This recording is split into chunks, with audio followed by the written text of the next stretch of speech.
Hello guys, Swifty here, and before we get into the video, I wanted to remind you Willis is holding a giveaway for 3 copies of Destiny 2 Forsaken.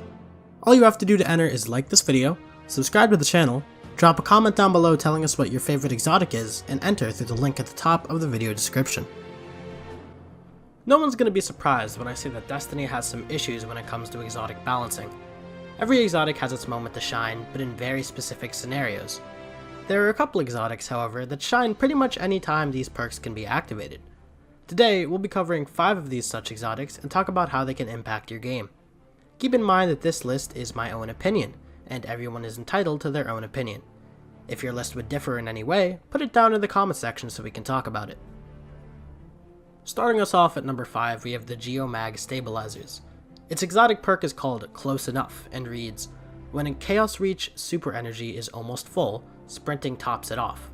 Damaging enemies with Chaos Reach extends its duration. Let's first take a look at the sprinting bit. Here's a clip of me charging my super in a private match without Geomag Stabilizers. The clip is sped up, however the total time it took from no super to full super was 4 minutes and 58 seconds. Now, with Geomag Stabilizers on, I'm sprinting for my entire super to see how far along the supercharge has to be for the perk to activate, and how long the charge will take. As you can see, I start the timer at 9 minutes and 32 seconds, and the perk doesn't activate until 5 minutes and 32 seconds are left. With the perk active, the rest of the super charges when the timer hits 5 minutes and 27 seconds. Doing some quick math, that means you can start sprinting roughly 80% into your super, and it will complete the extra 20%, which normally would have taken 58 seconds, in 6 seconds.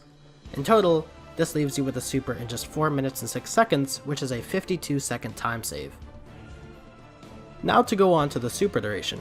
As you can see here, Chaos Reach normally lasts a total of 4 seconds and does around 80% of the Ogre's total health.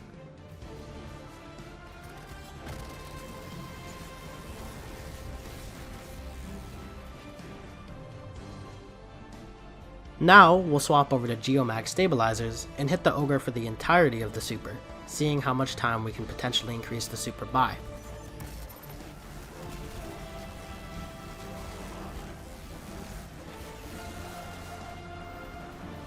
It turns out that we can just barely kill the Ogre and our super is extended from 4 seconds to 6 seconds.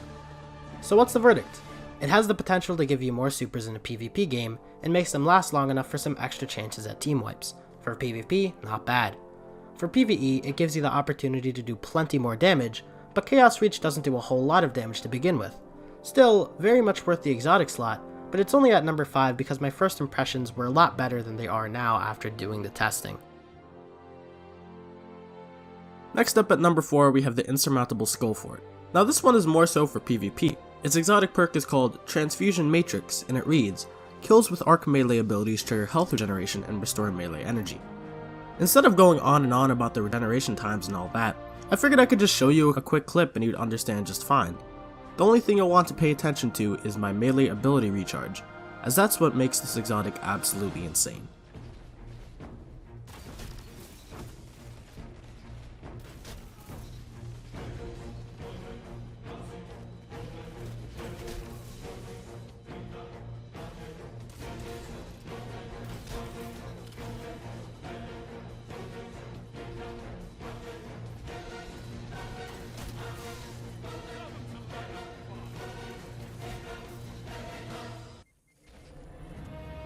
Next up at number 3 is another PvP exotic. Its exotic perk is called Sharp Edges and reads, hits and kills with Blade Barrage will return super energy after the super ends. Yet again, I feel as if it isn't really worth the slot in the slightest for a PvE player, but in PvP, just take a peek at this. Sorry in advance for the bad quality, neither me or Will had the exotic ourselves, so I just had to go off of the clips available. In this clip, you'll want to pay attention to the super recharge.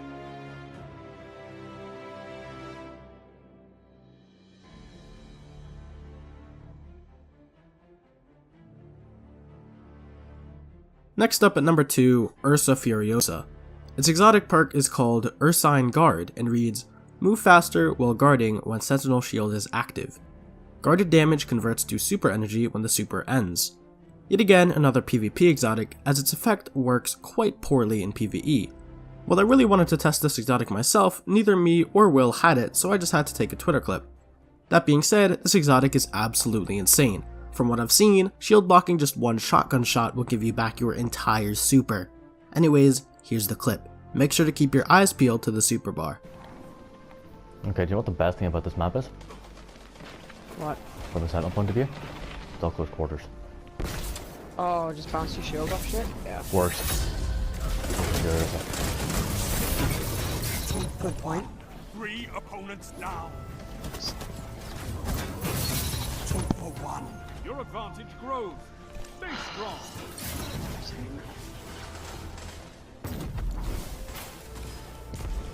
That one's going to super already.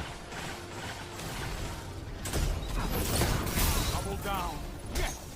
3 down. God, I need to hit this rock stance for sure. Jesus.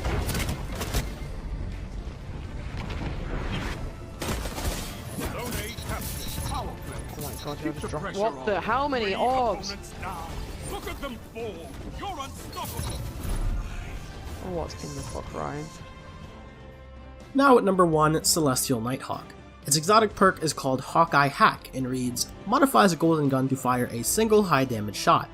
Enemies eliminated by the shot explode and grant you super energy.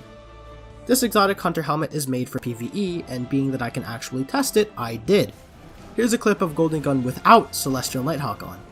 As you can see here, when added up, all 3 Goldie shots managed to do 31,721 damage combined, leaving the Ogre quite weak. And now, cue the Nighthawk.